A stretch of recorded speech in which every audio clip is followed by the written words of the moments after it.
Welcome, ladies and gentlemen, to the Soul Seekers podcast, where we believe that hunting has the power to transform lives through primal adventure, as we share our mission of mentorship is conservation.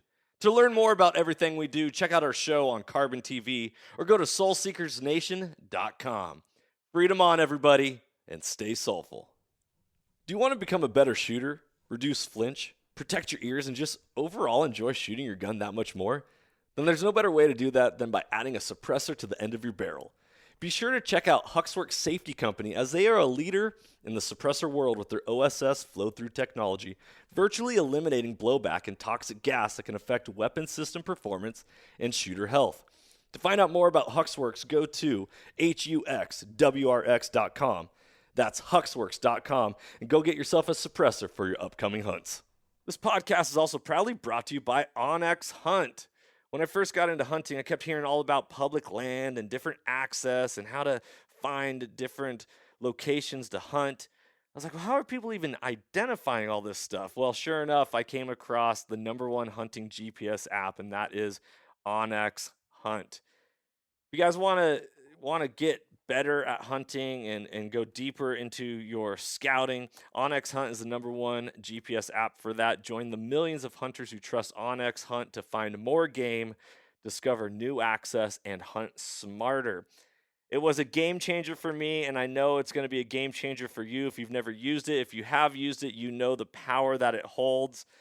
Guys, I really hope you enjoy this episode. If you want to know more about OnX, go to onxmaps.com/hunt. And check out their app. Be blessed, freedom on, and stay soulful. If you're in the market for optics, I want you to go check out blackdiamondoptics.com. Black Diamond Optics offers world-class sporting and tactical optics, including thermals, all at wholesale pricing, direct to consumer. They are going to be partnering up with us for 2023, and I want to start pointing you over towards their direction. Check out Black Diamond Optics. If you've got any questions about it, shoot us a message. Love to hear from you. Be blessed, everybody. All right, guys, if you're looking for a better way to stay hydrated this coming hunting season and on all your adventures in the future, go check out hardsidehydration.com. Their swig rig is awesome, an absolute game changer when it comes to staying hydrated. I get tired of playing around with any water bladders in my bag and having to remove things to get to them and the chance of them puncturing and all that. So what Hardside did, take Nalgene's, got multiple sizes, and you're attaching your hose straight to that. Keep it on the outside of your pack, a lot easier to use. They also have a lot of other cool things. Go check out hardsidehydration.com. Use the code SOULSEEKERS10. That's all one word. Save yourself 10% at checkout. Hope you guys enjoy this podcast. Be blessed. Ladies and gentlemen, welcome back to another episode of the Soul Seekers podcast. I'm your host, Johnny Mack, and today I have a wonderful and phenomenal guest. This man is, when the very first time I saw him, it was a soul connection from one brother to another, and my soul has resonated with him, and I've been drawn towards him like a mentor. I view him as a big brother, as a mentor in life and in hunting, and just how he shows up in the world is very powerful. And I have a tremendous amount of respect for him. Without further ado, I bring you Hollywood Dave Beronio. Dave Beronio, he is a ordained minister. He does weddings, which maybe that's the connection that I have with him, is I also have been ordained and done my own weddings. But we love, man. And having Dave on the podcast, it's time to share the love that we have for the world with all of you. So without further ado, my brother, Dave, how you doing, man? I'm good, Johnny Mac. That's quite an intro, buddy. Heck yeah. Well, it's true, though. Dude, when I first saw you at the Western Hunt Expo, I was like, I got to get to know this guy. Instantly. I was like, all right, let's sit down. Let's shoot the breeze. Let's. Well, you walked up with this gigantic smile, and you're like, Hollywood! And that was the first time, and it was like, man, this guy, he's got something here. He's got something. I don't know what it is, but he's got I'm still something. trying to figure it out, but it's powerful. Yeah. I appreciate that. Well, I tell you this, my contract is I am a powerful, inspiring, loving leader. So if you recognize it as powerful, then at least I'm living out my contract to myself and That's it, buddy. and being authentic to my true self. So, brother, thanks for joining me for an episode. All you listeners out there, we're going to be talking with Dave about delayed gratification, pursuing dreams, and the sacrifices that go along with pursuing your dreams, staying mentally sharp, and then we're going to dive into like a taboo woo-woo type topic, talking about dreams, visions, and the meanings behind them, because I had an interesting vision and story that I'll be sharing here on the podcast, and I was like, dude, Dave is my man I want to go to. So I sent him a message. I was like, hey, have you ever experienced this? And he was like, oh yeah, all the time. So we're gonna be diving into that. Dave, you've been in the woods. Social media is a wild thing. Here I am, just hanging out, browsing Instagram, and I see Outdoor Life posts a video of some hunter releasing a moose that's tangled up in the wild. And I ended up Googling your name, and number 3 on the list was that post. And I was like, dude, that's my bro. That's Dave, doing good out in the world, no matter where you're at. So, how was your fall? How'd that all go? Oh, brother, it's good to be back home. It's kind of a transition because I go from being on the mountain in a lot of silence, surrounded by animals and nature, trees, fresh air, no sound, no other sounds,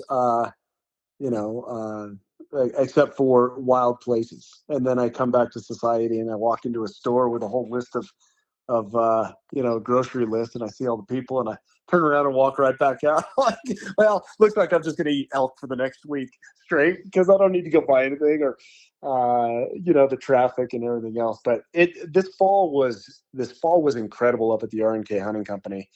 That part of the operation that I run out of their 5 operations is the Thousand Peaks, up there with a great group of guides. And we had a phenomenal year, even though the hunting was a little tougher than usual because we had a big winter last year, which definitely affected our deer. It did affect the elk, but I mean, we had one of our best years in regards to all of our controllables.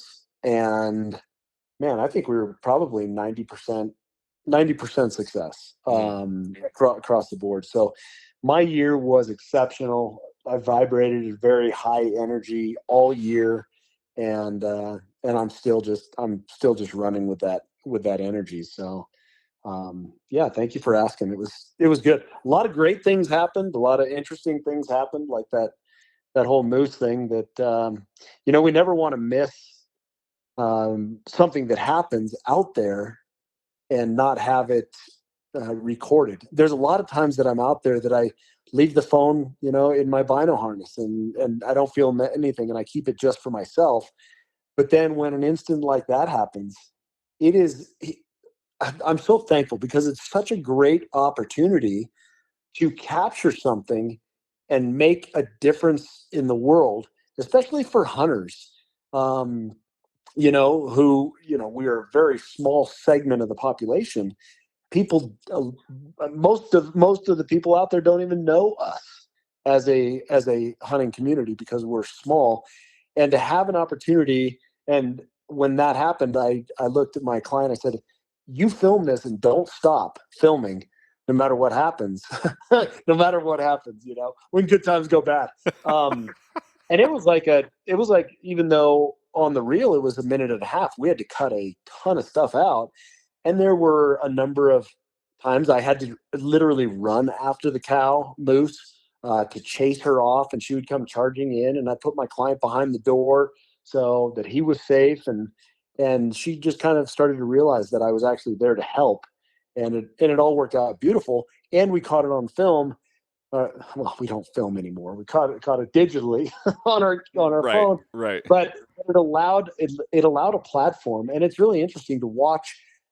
It's out there in reels and in other places like Outdoor Life that has nothing to do with hunting, and getting some pretty incredible comments of people just saying, "Hey, way to go, way to represent, as a hunter who's always killing animals and packing animals off the mountain, to just have a heart and do something good, which all of us out there do at one point or another for the environment, for the wildlife.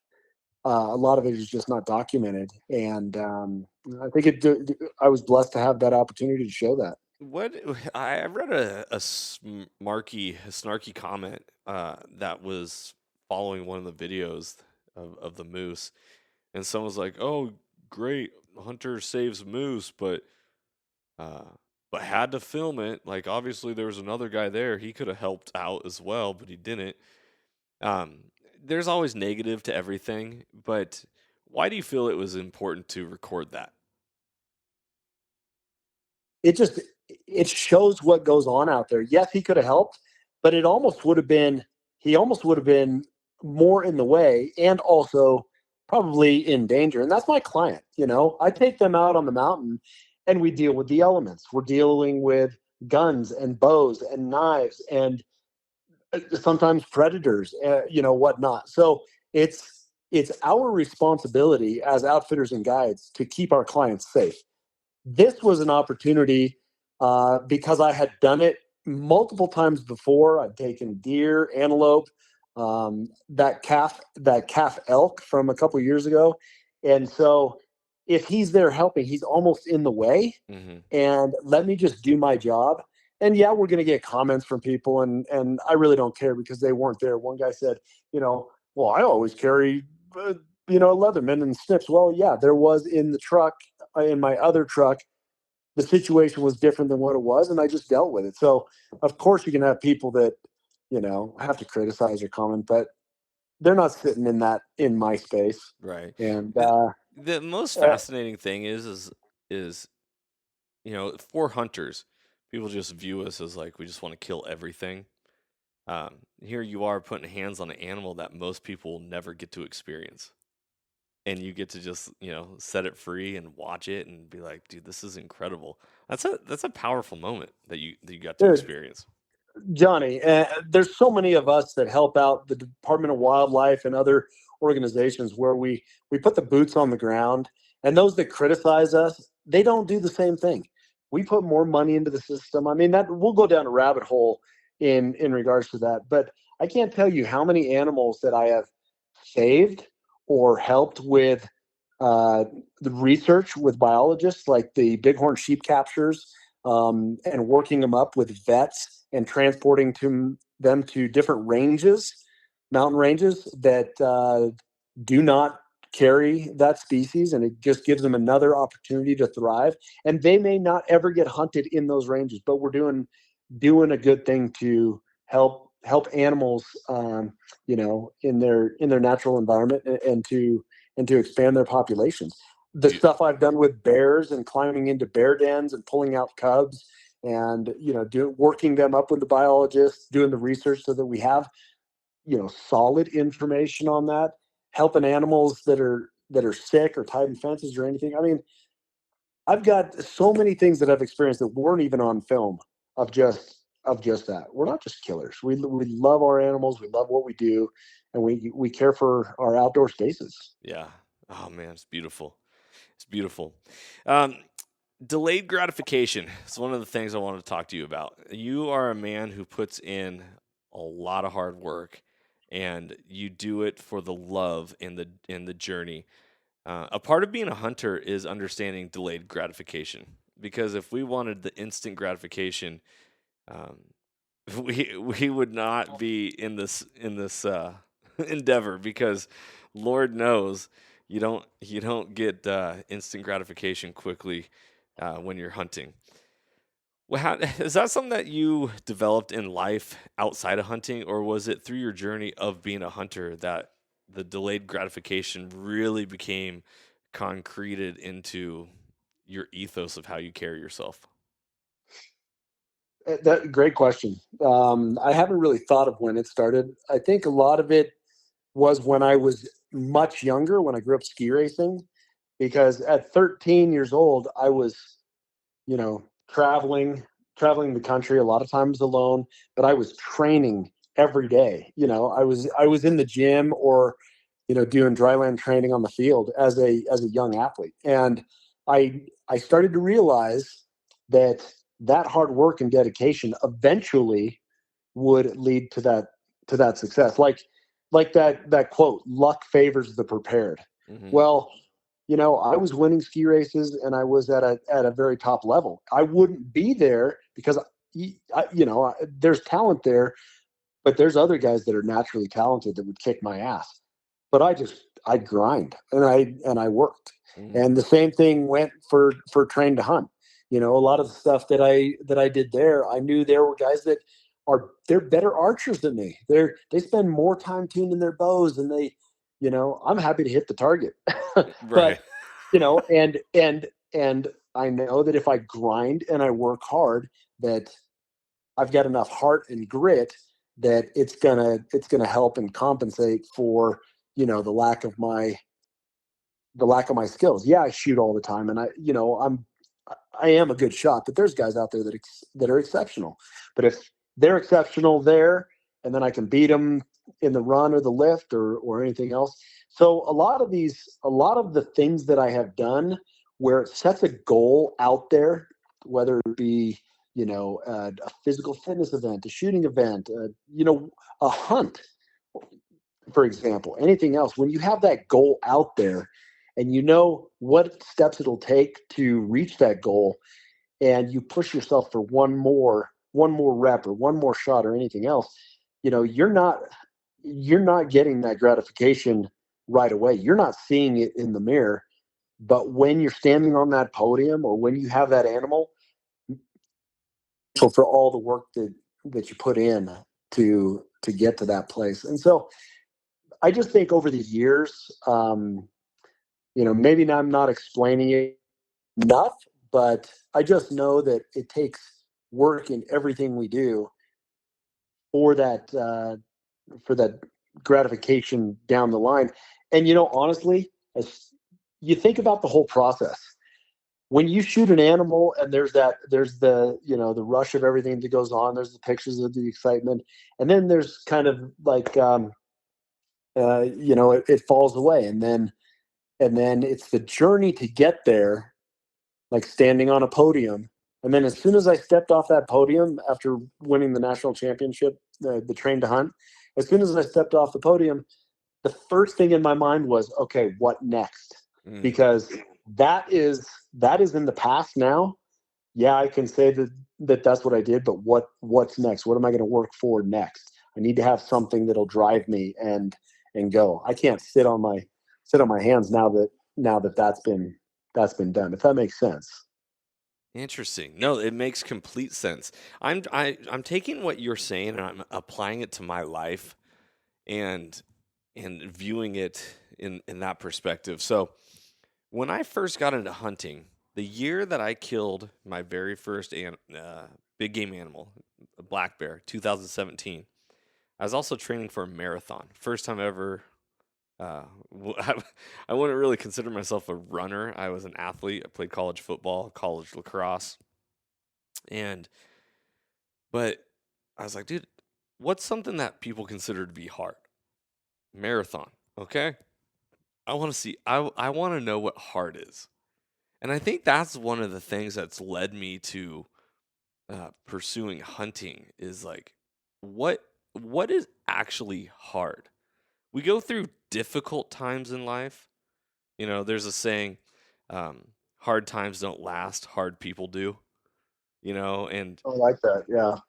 I want to be somebody that is like a beacon, a landmark of like, okay, that's how I want to be. Not because I'm in it for the ego of the affirmation of other people, but I want to say, okay, I did actually give it my all. So here's one of the things, being a PE teacher in my past.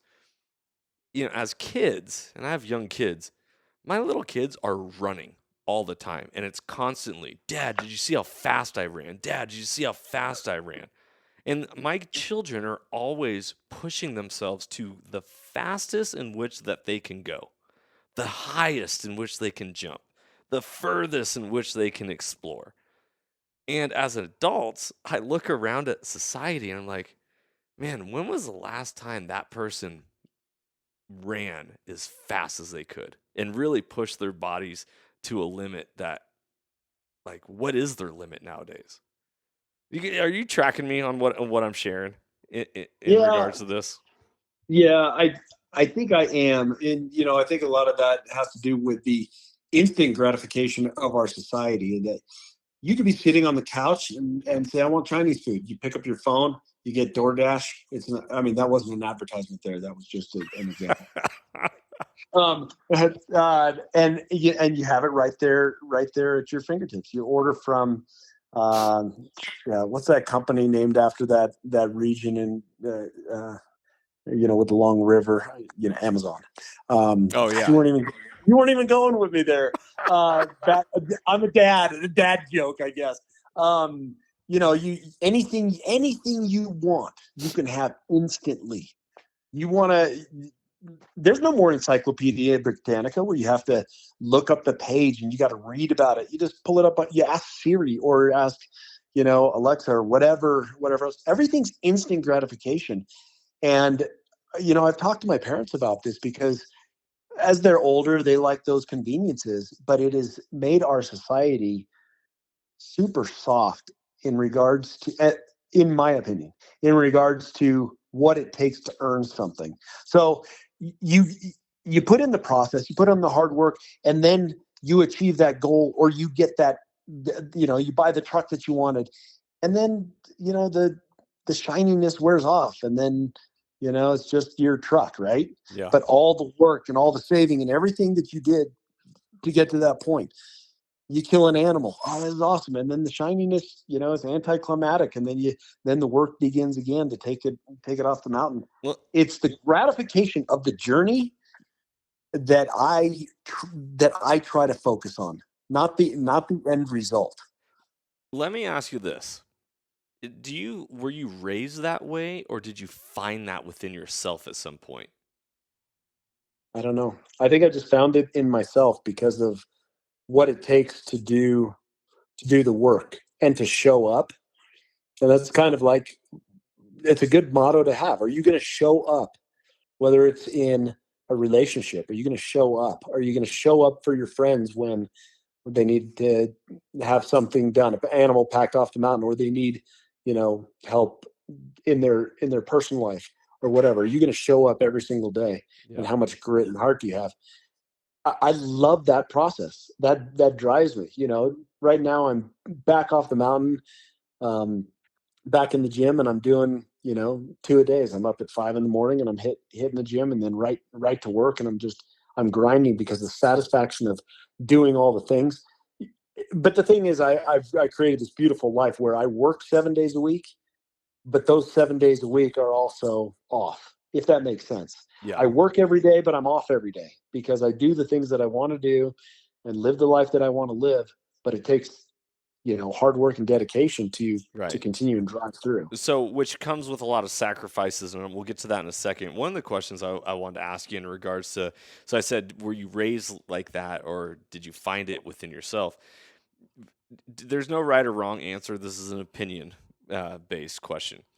Do you think the majority of humanity has that, or does all humanity have that drive within them, or has it been a flame that has been put out throughout time?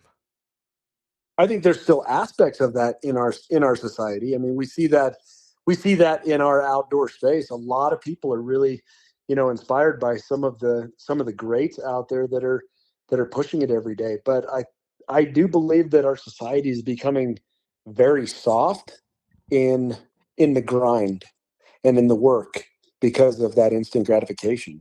Hmm. Yeah, it's hard to do hard things. It's hard to be consistent. It's hard to show up. It's hard to be in in alignment and have integrity towards yourself, right? It's amazing, like what you're like when no one's looking. All right, everybody, thank you so much for listening to this episode. As a thank you, I got more discount codes for all of you. If you are in the market for anything in regards to calls, whether it's elk calls, turkey calls, deer or predator calls, you can save 15% on all Rocky Mountain hunting calls by using the code SOULSEEKERS. That's all one word. And if you're in the market for hard side hydration, a better way to hydrate, go check out hardsidehydration.com. Use the code SOULSEEKERS10 to save 10%. And we also have a discount at Graxaw.com. That is, Graxaw is the leader in ultralight game bags and other backcountry gear. Light, fast, and efficient is their motto. Use the code SOULSEEKERS, all one word, to save 10% at checkout.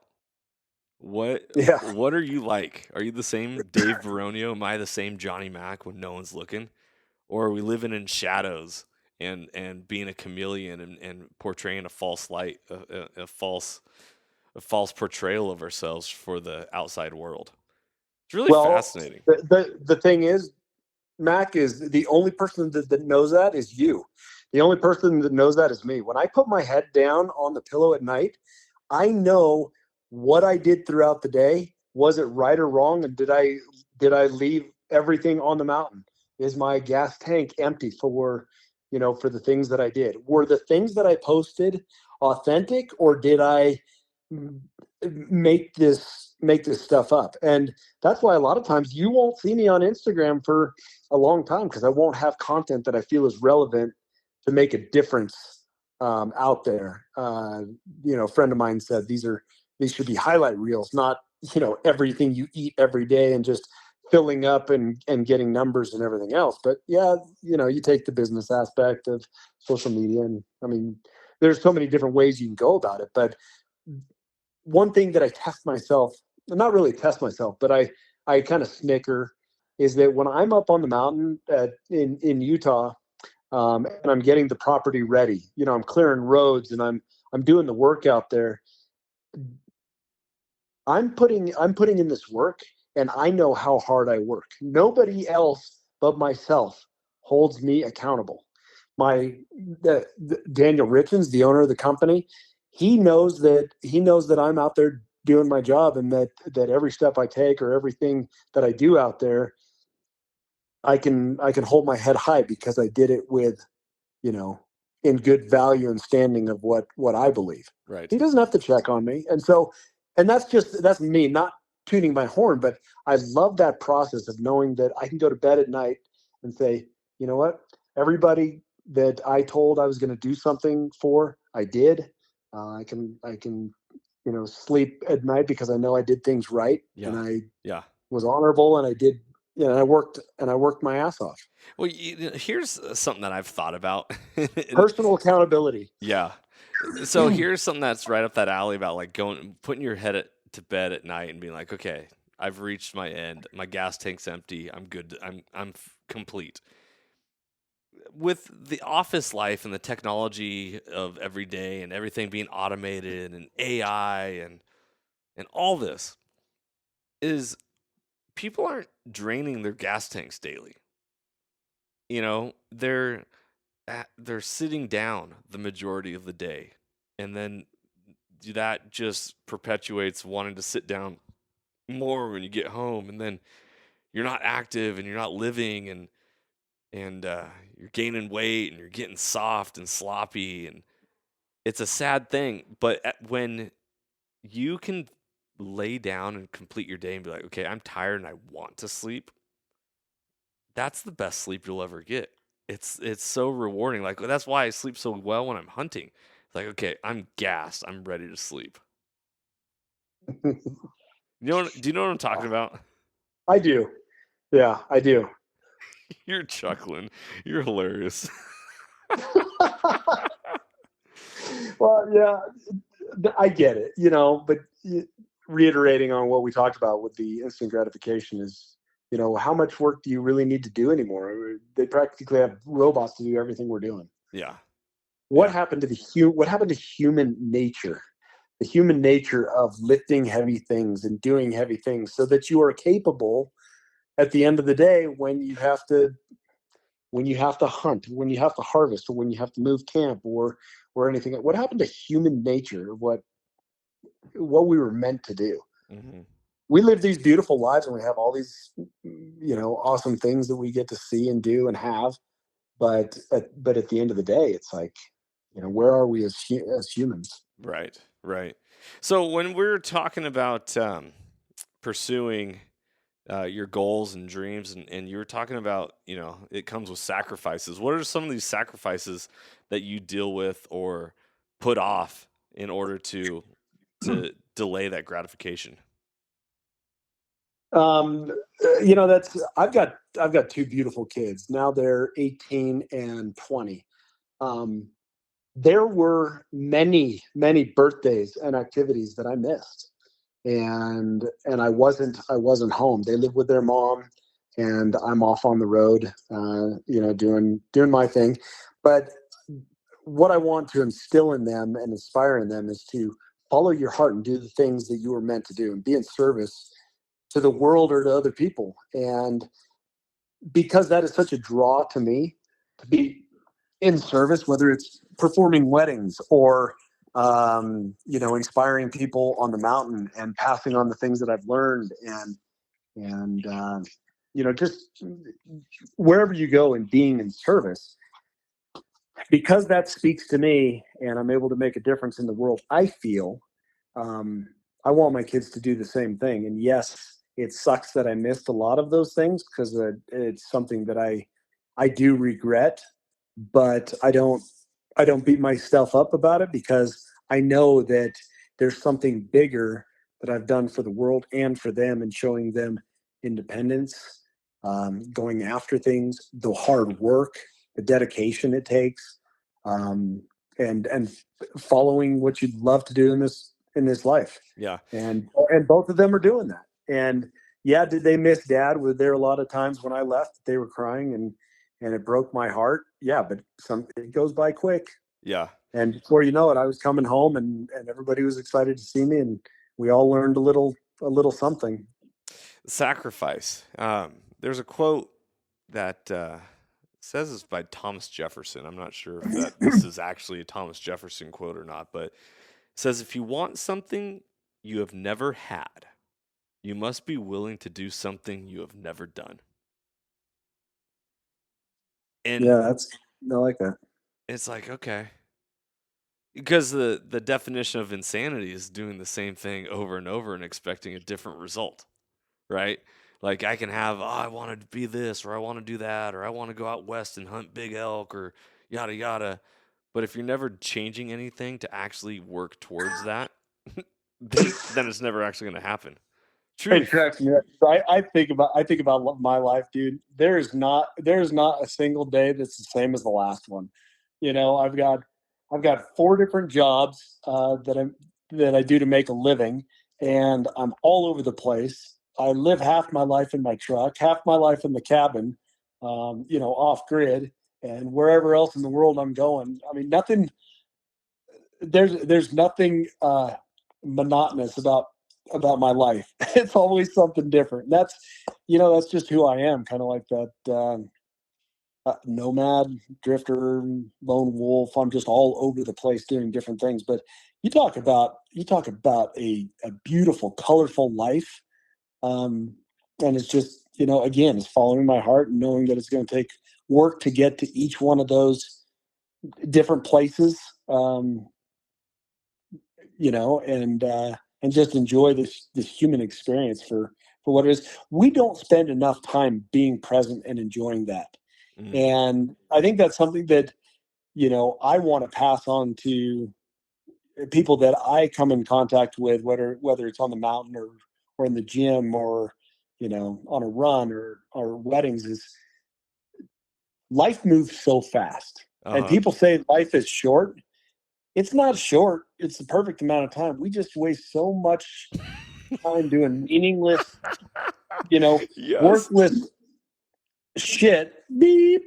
Um, that we're not focused in the present. We're thinking 5 days ahead, a week ahead. Yes, it's nice to have something to look forward to, but if we're so focused on what's way out there, we're missing the moments we're in. And so, and going back to the gratitude, thankful for all the moments. I'm thankful for sitting here and I'm present with you, being able to talk to my buddy and talk about life and love and hunting and whatever. This is the moment I'm in. I won't be anywhere else except for right where I'm at. And it's, to kind of expand on that, where our focus goes, our energy flows.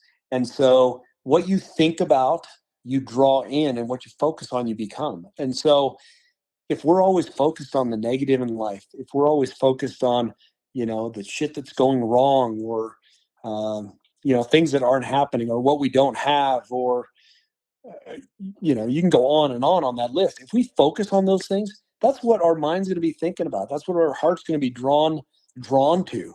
And most of the time that's negative. So in my life, I've really found this beautiful spot of focusing on what's happening and appreciating that, and not what's lacking. So for instance, when I'm out with a client and we're hunting a good animal, inside my heart, inside my mind, I go, if it's meant to be, it'll be. But if it's not, I'll be okay with it and I'll accept it. And say the client misses that shot, which happens all too often, and he's upset about this giant elk that he shot the tree, and there's an arrow in the tree and the bull takes off, and he's upset. I'm like, dude, that gives us another chance to fine tune our craft and go call some more elk, or to, that elk wasn't meant to be yours. Right.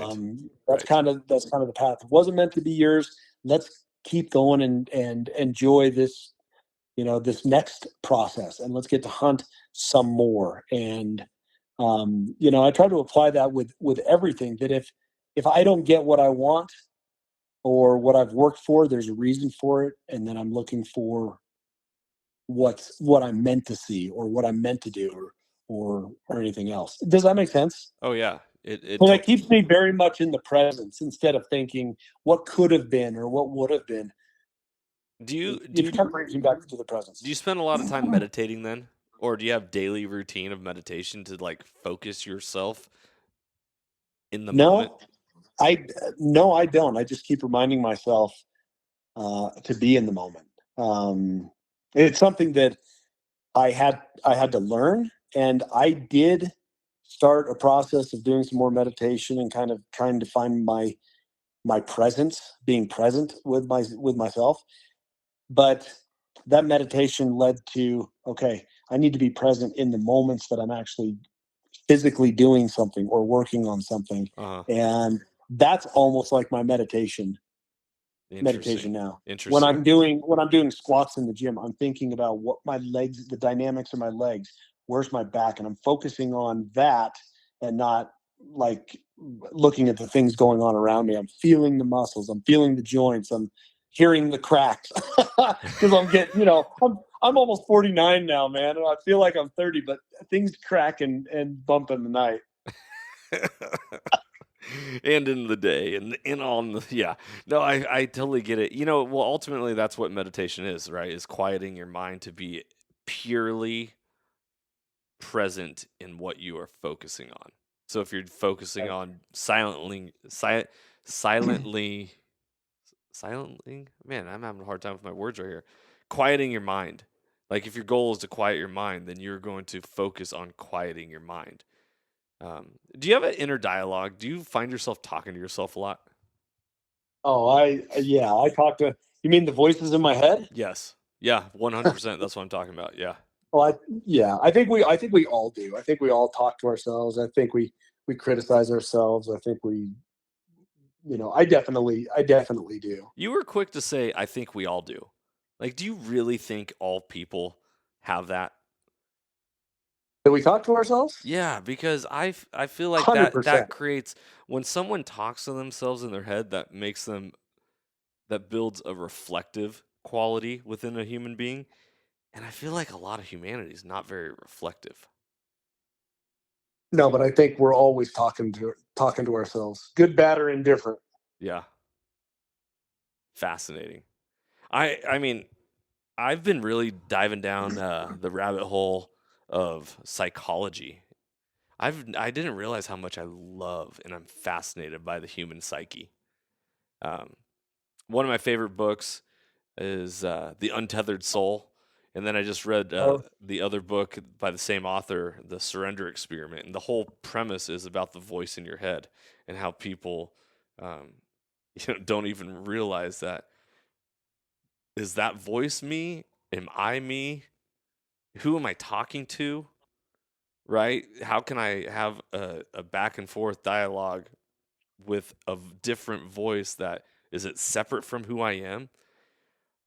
It's really fascinating. I'm been diving into it. I started getting into Carl Jung's archetypes of men and all sorts of stuff. You ever dabble in well, any of that that? comes, I think that comes down to just our personal awareness.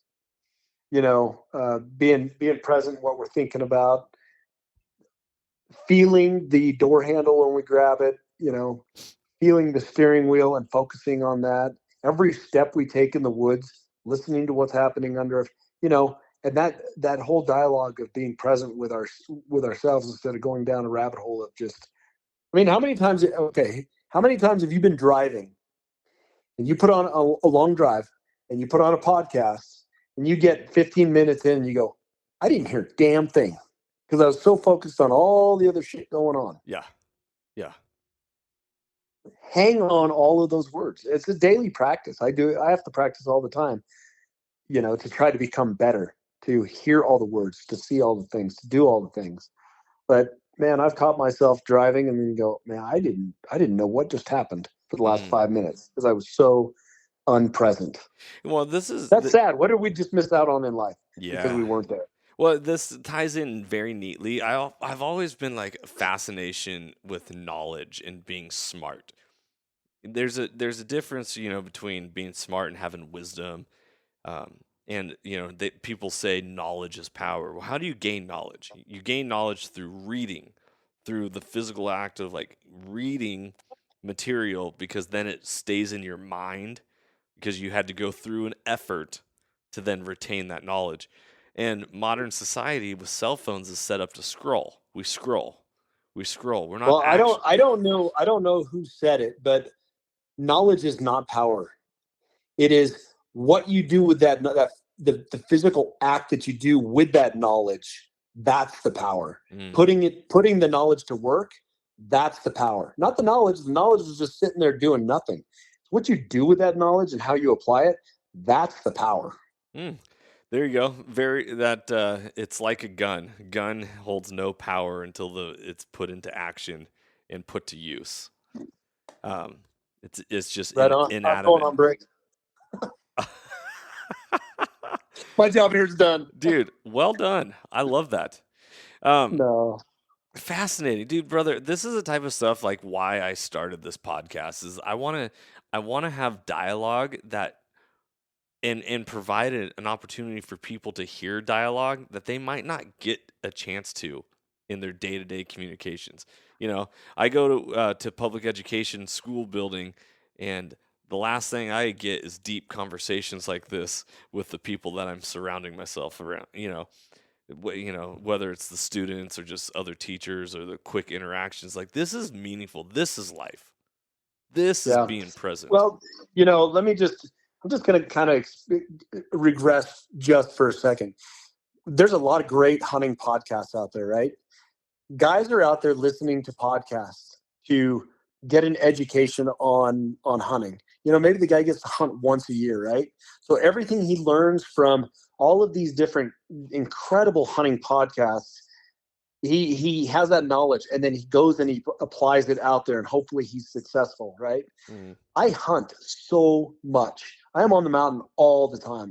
I've got my hands in animals and breaking down animals and packing animals off all the time. I hardly ever listen to a hunting podcast. What is kind of interesting to me is what makes us work. Why do I have such a passion out there? What drives me? what really is it that drives me? Is it the kill, or is it the whole process? So, every podcast now, you have soul seekers. Well, and people might think this is the most boring podcast, or some guys might just hang on it and go, man, I really need to start becoming a bit more present. I need to, if one person out there takes this knowledge or the things that you and I have discussed or talked about and applies, one sentence or one word, our job's done. We've done a good job to be in service to somebody else, to help them become better and more present and delayed gratification or anything else. Mm-hmm. Mm-hmm. 100%. So thank you for what you do. Hey man, I appreciate it. It's I'm a big believer, and it's more important about going deeper than it is to go wide, right? I don't want to cast all my seeds onto rocks. I want to make sure I dig a good hole and put that seed in there and nurture it and water it and allow it an opportunity to grow. Yeah. So I appreciate that. What I prefaced this at the beginning of the podcast talking about dreams, visions. Recently, I was reading this book, The Surrender Experiment, and it said in this book that all artists, all creators, it all stems from a vision. And you have to have a vision to then create. And I was like, okay. So, and I like to tie a lot of things back into the concept of the Bible. God's the creator, and we are made in his image. So if God is the creator, we're made in his image, we're made to create. We are many creators, co-creators with him. That's kind of how I view it. Okay. So with that being in mind, I haven't dreamed in a long time. I haven't had like actual vivid dreams that felt like memorable or meaningful. And I want them. And so I started, reading that book and hearing like creators have vision. It also says in the Bible that where there is no vision, the people perish. Meaning, what's the point if we're not constantly creating and building and working towards something, right? Not just getting off the podium and be like, I reached the top, I'm done. It's like, okay, what's the next step? Yeah, you're not done. You're just starting the next one. Yes, exactly. So I started asking God and like, give me a vision. And one night this last week, out of the blue, I had the most vivid, scariest, realist, powerful dream I've ever had in my entire life. And that dream was that there was a bear in my house that I saw out of the corner of my eye. I saw a dark black spot. It's dark in my house. And out of my peripheral vision, I saw the back of something black and move. And I walked over and I saw muddy bear tracks in my house. And I was like, oh, there's a bear in my house. Something's going on. Bears are, you're not supposed to have a bear in your house. And so it ended up going into a room with my youngest child that was sleeping in there. And in my dream, I had this tall ponderosa pine, kind of like what you'd see at like a Cabela's or a Shields, like it's a fake tree, but the animals are in it, the taxidermy. This bear climbed up onto a branch and was sleeping. And it was a big black bear. And I looked at this and I was like, oh man, my kid's asleep, the bear's asleep. I don't want to wake up my kid. This is like, dreams are weird. They don't necessarily make sense or logical. So I was like, yeah, I probably should have gotten my kid out of there. But in my dream, I was like, okay, I don't want to wake my kid up. I need to make sure he continues to get good rest and sleep. This bear, I don't want to cause a scene. And I was like, okay, I gotta do something. I gotta call some people for help. And so I went and called people for help, and I said, hey, I got a bear in my house. Will you guys please come help me get this thing out?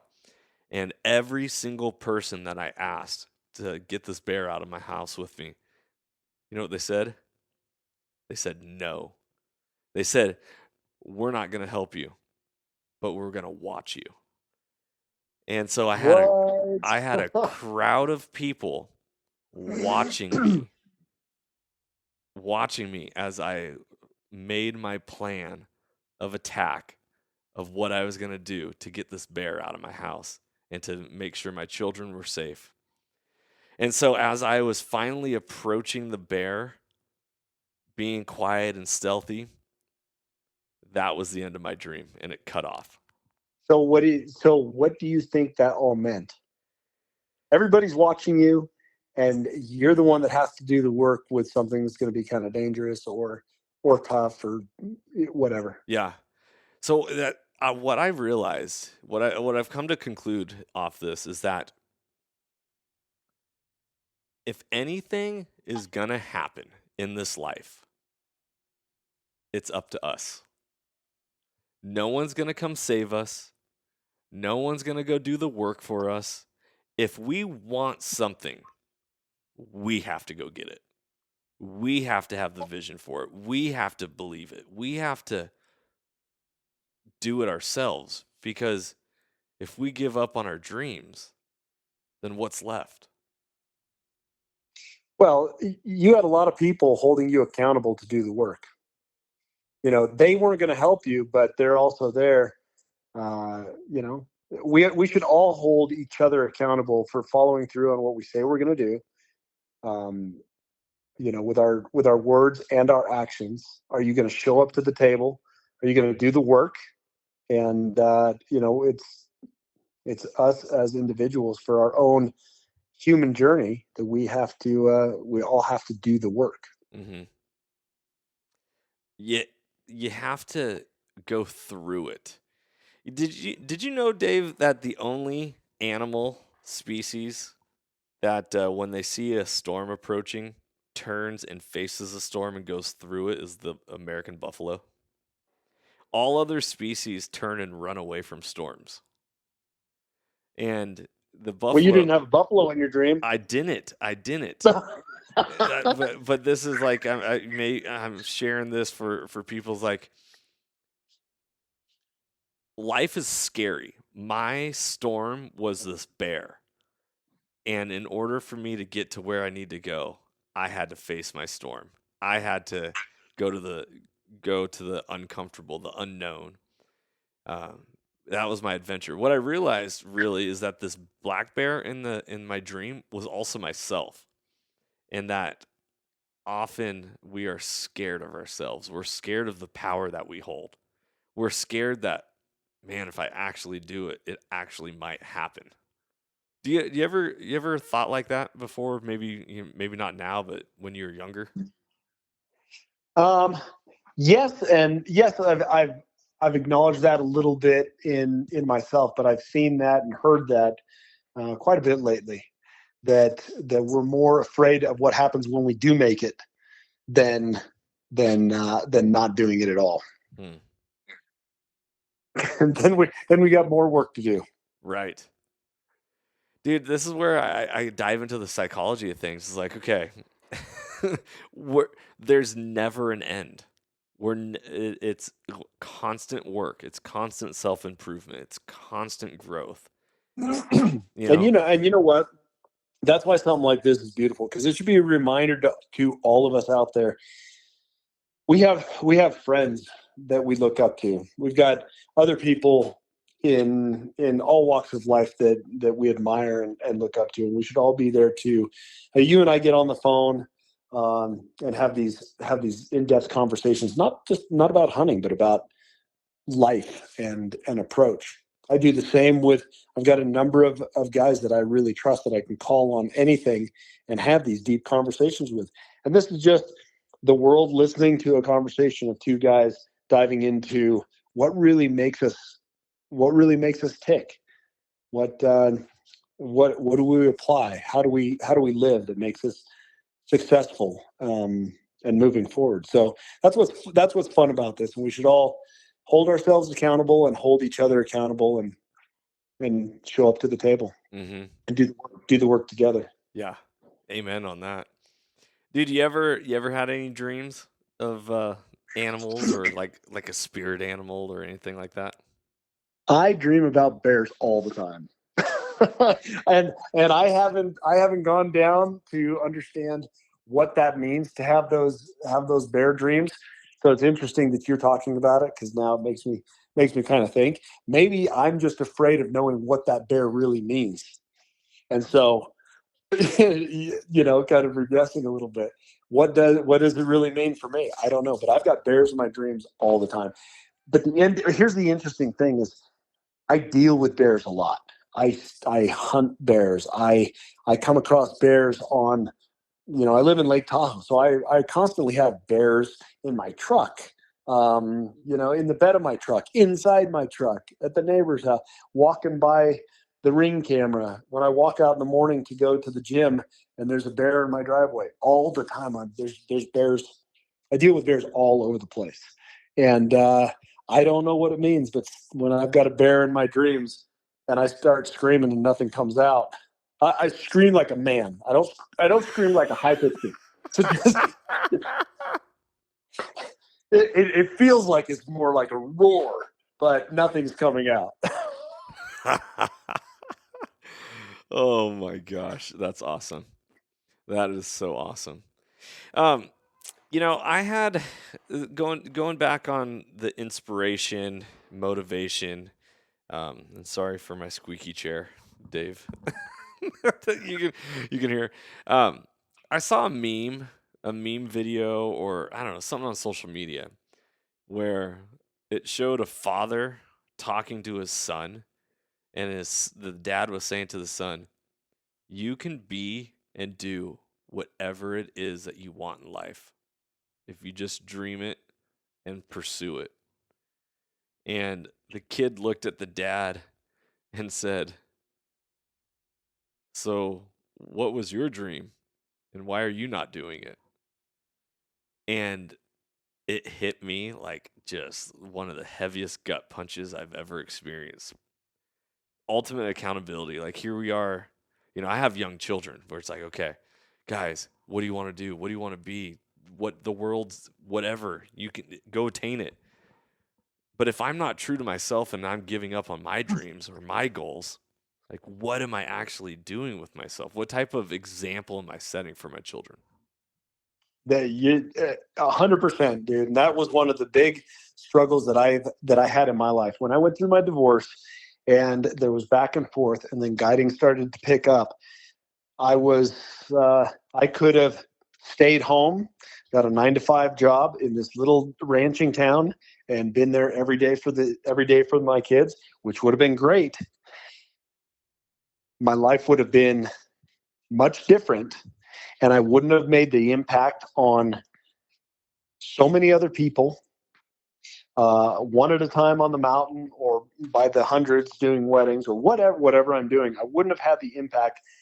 And my calling is being in service to people, not for my own benefit, but that's where I'm fulfilled, is being in service to others and watching them grow and become better, and inspired by words or example or actions or anything else. And although it was difficult on the kids, I feel that I wouldn't do it any other way, because I set an example for them. And now that they're older, I can't tell you how many times they both have acknowledged that kind of situation. They see what I do. They see me following after it. They see the work that I put in every single day. And if that's the example, so that they become better people, and and can follow their dreams in life, and then I really think my job as a father is on the higher end of what I could have done. Yeah, I love that. So keep doing it, man. I appreciate it. I am not stopping this. Doing this podcast is a big part of me pursuing my dreams and my goals. So, with that being said, Dave, what do you got on the future, the horizon? What's your next podium you want to step up on? Man, I've got so many podiums that I want to get up on, but they're my own personal ones. I'm seeing things grow. I'm bringing people up along with me to gain success in different avenues of the outdoor industry and life in general. And I've got a bunch of little goals that are, no need to rattle those off, but I'm chipping away and I'm hitting them, and just continuing to do great things and be in service. I love it. When it comes to hunting, you're constantly being in service as a guide. Do you have any goals as a hunter to be the one that actually squeezes the trigger or looses the arrow? I love that. It's funny to think about. I love the hunt. I love hunting. I love shooting my bow. I love shooting the rifle.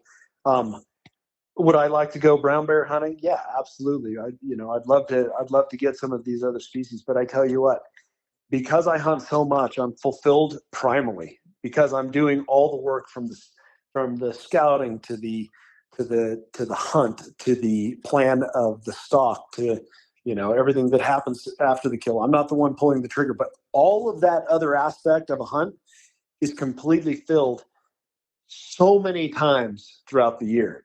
So I get more out of that than I actually do hunting. I've killed a lot of things in my life, and the freezer is always full.